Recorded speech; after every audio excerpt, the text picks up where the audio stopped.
Today I discuss about mitral regurgitation. हम mitral रिग्यूकेशन से पहले उसके कॉजेज़ के बारे में जानेंगे, उसके बाद पैथोफिजियोलॉजी, उसके बाद clinical feature, investigation, severity, complication और ट्रीटमेंट। सबसे पहले मिट्रल रिग्यूकेशन क्या क्या कारण हो सकता है, उसका कॉजेज़ क्या क्या है। मिट्रल रिग्यूकेशन का कॉजेज़ एक पल्मोनरी लेफ्ट वेंट्रिकुलर डायलेशन के कारण हो सकता है।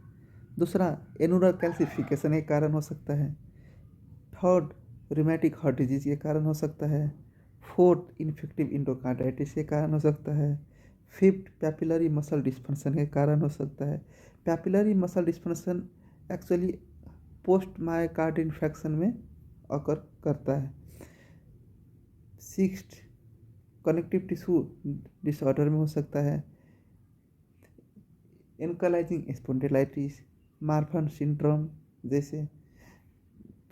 सेवेंथ कॉन्जेनिटल डिसऑर्डर के कारण भी हो सकते हैं मिट्रल रिग्यूकेशन। हम उसके अब पैथोफिजियोलॉजी समझेंगे। पैथोफिजियोलॉजी समझने के लिए हम हार्ट के बारे में, ये हार्ट का 4 चैम्बर हुआ, right auricle, right ventricle, left auricle, left ventricle. ये हो गया आपका पल्मोनरी वेन, ये राइट एओर्टा। इसका नॉर्मली फंक्शन क्या होता है, राइट अरिकल से ब्लड आना राइट वेंट्रिकल में जाने के लिए, उसके बाद लंग्स में जाता है ब्लड, लंग्स से प्यूरिफाई होके लेफ्ट लेफ्ट अरिकल में आता है, उसके बाद लेफ्ट वेंट्रिकल में जाता है, उसके बाद एओर्टा में जाता है। ये उसका नॉर्मल फंक्शन हो गया। तो इन एक्यूट एमआर में क्या होता है, suddenly blood goes to left auricle, इसमें ब्लड लेफ्ट अरिकल में आता है। ये रिजर्व करने के लिए फुल्ली प्रिपेयर नहीं होता है, और रिजर्व करने के फुल्ली प्रिपेयर नहीं होता है तो ब्लड पल्मोनरी वेन में रिटर्न होता है, और पल्मोनरी वेन में जाता है तो वहाँ पे पल्मोनरी एडिमा डेवलप होता है, और पल्मोनरी एडिमा डेवलप होता है और सांस फैलने में डिफ़िकल्ट होता है। तो ब्रेथ इसका सिम्टम्स एक हो गया पल्मोनरी एडिमा और ब्रेथलेसनेस इन एक्यूट एमआर में। तो जैसे suddenly plus goes to the left auricle, but left auricle is not fully prepare to reserve large amount blood. ये लेफ्ट अरिकल है जो लार्ज अमाउंट में ब्लड रिजर्व करने के लिए फुल्ली प्रिपेयर नहीं होता है। Then whole blood goes to the pulmonary vein and capillary. This the whole जितना वो ब्लड है तो रिजर्व नहीं करता है तो ब्लड पल्मोनरी वेन और कैपिलरी में जाता है, और पल्मोनरी कैपिलरी वेन में जाने develop acute pulmonary oedema develop होता है। ये क्लासिकली पोस्ट एमआई में अकर करता है। और ब्रेथलेसनेस उसका तो दो सिम्टम्स हो गया।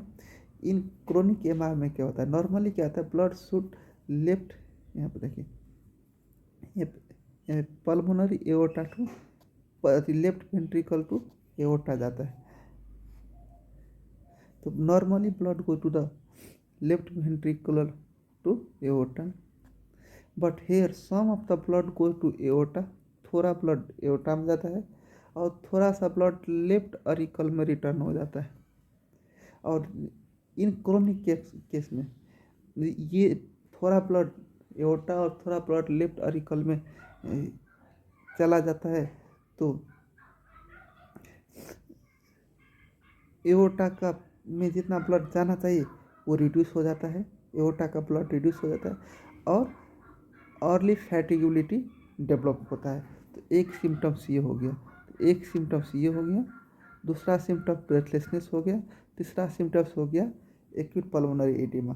तो हम अब क्लिनिकल प्रेजेंटेशन में जाते हैं। इसका क्लिनिकल फीचर क्या क्या होता है। सबसे पहले सिम्टम्स में एक आपको मैंने शुरू में बता ही दिया था, अर्ली फैटिगेबिलिटी, दूसरा dyspnoea breathlessness, third palpitation, fourth atrial fibrillation. और उसका साइन क्या क्या हो सकता है, एक हो गया S1 सब्सम, दो में जो हार्ट का एपेक्स होता है ये शिफ्टेड डाउन एंड आउट, तो apex shifted down and out. Third में S2 लाउड साउंड सुनाई देता है। 4 में पान सिस्टोलिक मर्मर। पान सिस्टोलिक मर्मर MR में तो मैंने आपको बोल ही दिया कि पान सिस्टोलिक मर्मर। उसके बाद ट्राइकस रिग्रेशन में भी सुनाई देता है और वेंट्रोसेप्टल डिफेक्ट में भी सुनाई देता है। ये VST में।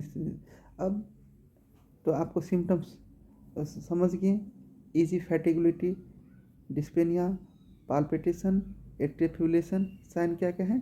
S1 soft sound, S2 apex shifted down and out, S2 loud and pansystolic murmur. Pansystolic murmur और कौन कौन से डिजीज में दिखाई देता है? ट्राइकस रिग्रेशन और वेंट्रोसेप्टल डिफेक्ट में। और इन्वेस्टिगेशन में हम सबसे पहले हम करेंगे ECG में हम एट्रियल फिब्रिलेशन देखेंगे, लेफ्ट ऑरिकुलर इनलार्जमेंट देखेंगे और पी वेव का विथ देखेंगे। पी वेव का विथ मोर देन 2.5 है तो MR होने का चांसेस ज़्यादा। एक इन्वेस्टिगेशन ये हो गया। और लेफ्ट वेंट्रिकल हाइपरट्रोफी, ये चारों हम ECG में देखेंगे। चेस्ट एक्सरे में लेफ्ट ऑरिकल और लेफ्ट वेंट्रिकल देखेंगे और मिट्रल वाल्व कैल्सिफिकेशन देखेंगे। पल्मोनरी एडिमा देखेंगे। इको में लेफ्ट ऑरिकल और लेफ्ट वेंट्रिकल डायलेट हुआ है कि नहीं ये देखेंगे। और मिट्रल वाल्व का स्ट्रक्चर जो एबनॉर्मल है या नहीं ये देखेंगे। उसका एबनॉर्मलिटी हम चेक करेंगे। इको डॉपलर EK में साइज और साइट दोनों देखेंगे। और कार्डियक कैथेराइजेशन, ये हम लोग इतने इन्वेस्टिगेशन करेंगे। फर्स्ट क्या हो गया? ECG, second chest x-ray, third echo, fourth Doppler echo, 5 cardiac catheterisation. अब 6 में हम सेवेरिटी चेक करेंगे। सेवेरिटी चेक करने के लिए कुछ इम्पोर्टेंट पॉइंट है। ये MR कौन सा कंडीशन में है, कैसा है, इस सेवेरिटी से हम अच्छे से फाइंड आउट कर सकते हैं कि ये क्रोनिक है या एक्यूट है। इनलार्ज लेफ्ट वेंट्रिकुलर के कारण S3 और S4 से भी हम सेवेरिटी चेक कर सकते हैं। मिड डायस्टोलिक मर्मर से भी हम सेवेरिटी चेक कर सकते हैं। वाइड A2 और P2 इंटरवल से भी हम चेक कर सकते हैं।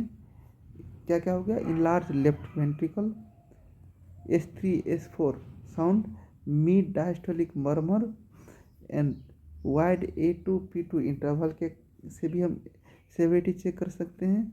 लाउड P2 से भी हम सेवेरिटी चेक कर सकते हैं। रिरुगेट वॉल्यूम मोर देन 60 ml है, उससे भी हम सेवेरिटी चेक कर सकते हैं। रिग्रुगेंट फ्रिक्शन मोर देन 50% है, इससे भी हम सेवेरिटी चेक कर सकते हैं। इसका कॉम्प्लिकेशन एक हो गया इन्फेक्टिव इंडोकार्डाइटिस, और दूसरा हो गया एट्रियल फिब्रिलेशन। ये दोनों कॉम्प्लिकेशन MR का है। अब हम उस मैनेजमेंट कैसे करेंगे? मैनेजमेंट उसका हम 2 बेसिस पे करेंगे।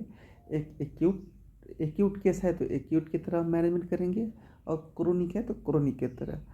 और इफ एक्यूट है तो हम IV नाइट्रोप्रोसाइड देंगे तो IV नाइट्रोप्रोसाइड रेफ़र करेंगे। IV क्रोनिक है तो सबसे पहले क्रोनिक में मेडिकल ट्रीटमेंट करेंगे, उसके बाद सर्जिकल ट्रीटमेंट करेंगे। मेडिकल ट्रीटमेंट में साल्ट रिस्ट्रिक्शन करेंगे, साल्ट कम खाने के लिए बोलेंगे। फिजिकल एक्सरसाइज अवॉइड करने के लिए बोलेंगे और डायरेटिक ड्रग्स देंगे। एंटीकोगुलेंट ड्रग देंगे, AC इनहिबिटर, बीटा ब्लॉकर और इन्फेक्टिव इंडोकार्डाइटिस प्रोफिलैक्सिस। और सर्जिकल ट्रीटमेंट परक्यूटेनिस हो गया और दूसरा हो गया मिट्रल वाल्व रिपेयर करने में प्रोस्थेटिक वाल्व यूज होता है। और प्रोस्थेटिक वाल्व 2 किस्म का होता है, बायोप्रोस्थेसिस और मैकेनिकल वाल्व।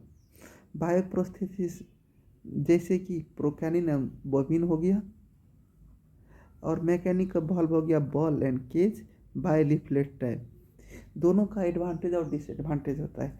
बायोप्रोस्थेसिस का डिसएडवांटेज क्या हो गया कि ये शॉर्ट लाइफ है, और इसका एडवांटेज क्या हो गया, इसका बायोप्रोस्थेसिस का डिसएडवांटेज शॉर्ट लाइफ हुआ, तो इसका मैकेनिकल बल्ब का एडवांटेज हो गया ये longer life, more than 20 years तक ये बल्ब चल सकता है।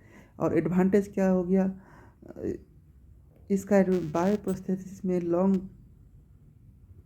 लाइफ लॉन्ग तक एंटीकोगुलेंट नहीं खाने पड़ता है, और मैकेनिकल बल्ब जब यूज़ करेंगे तो लॉन्ग टर्म तक एंटीकोगुलेंट ड्रग्स यूज़ करना पड़ेगा। ये सब एमआर के बारे में थे, और अच्छा लगा तो आप लाइक कीजिएगा, और जो आपको इफ़ नोट का पीडीएफ चाहिए होगा तो आप कमेंट में लिखिएगा, मैं नोट का पीडीएफ भी अपलोड कर देंगे, आप लोग वहाँ से डाउनलोड कीजिएगा, लिखने की कोई ज़रूरत नहीं है, और चैनल को सब्सक्राइब कीजिएगा। Thank you.